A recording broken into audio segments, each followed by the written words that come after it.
ಪಕ್ಕದಲ್ಲಿ ನೋಡ್ಬೇಡ್ರಿ, ನಿನಗೇನೇ ಗಾಯಗಳಾಗಿದ್ರು, ಏನೇ ಅವಮಾನಗಳಾಗಿದ್ರು, ಕರ್ತನು ನಿನ್ನ ಗಾಯಗಳನ್ನ ಕಟ್ಟುತ್ತಾನೆ.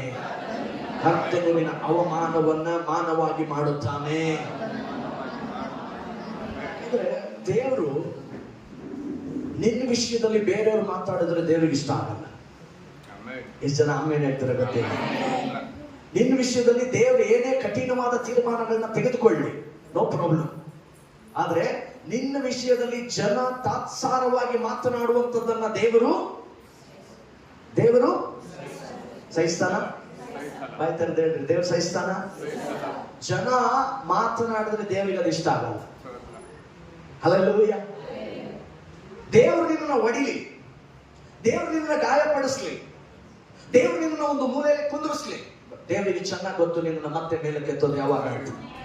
ದೇವರಿಗೆ ಚೆನ್ನಾಗಿ ಗೊತ್ತು ಮತ್ತೆ ನಿನ್ನನ್ನು ಎಬ್ಬಿಸಿ ನಿಲ್ಲಿಸೋದು ಯಾವಾಗ ಅಂತ. ದೇವರಿಗೆ ಚೆನ್ನಾಗಿ ಗೊತ್ತು ನಿನಗೆ ಆರೋಗ್ಯವನ್ನು ಕೊಟ್ಟು ಪುನಃ ನಿನ್ನನ್ನು ಹೇಗೆ ತನ್ನ ಮಹಿಮೆ ನಿಲ್ಲಿಸ್ಬೇಕನ್ನೋದನ್ನ ದೇವರು ಚೆನ್ನಾಗಿ ಅರಿತವನಾಗಿದ್ದಾನೆ. ಇನ್ ಬಿಟ್ವೀನ್ ಅಲ್ಲಿ ದೇವರು ಬೇರೆಯವ್ರು ಮಾತಾಡಲಿಕ್ಕೆ ಅವಕಾಶವನ್ನ ಕೊಡಲ್ಲ. ಒಂದು ವೇಳೆ ಅವರು ಮಾತನಾಡಿದ್ರು ಅಂದ್ರೆ ಇಮಿಡಿಯೇಟ್ ಆಗಿ ಅವ್ರ ಮುಂದೆ ದೇವರು ನಿನ್ನ ಮೇಲೆ ಕೆತ್ತಿದ್ದಾರೆ. ಇದೊಂದು ಪ್ರವಾದನೆಯಾಗಿ ನೀವು ತೆಗೆದುಕೊಳ್ಳಿ. ದೇವರು ನಿನ್ನನ್ನು ಹೊಡಿಲಿ, ದೇವ್ರು ನನ್ನನ್ನು ಹೊಡಿಲಿ, ಅದು ನನಗೂ ನಿಮಗೆ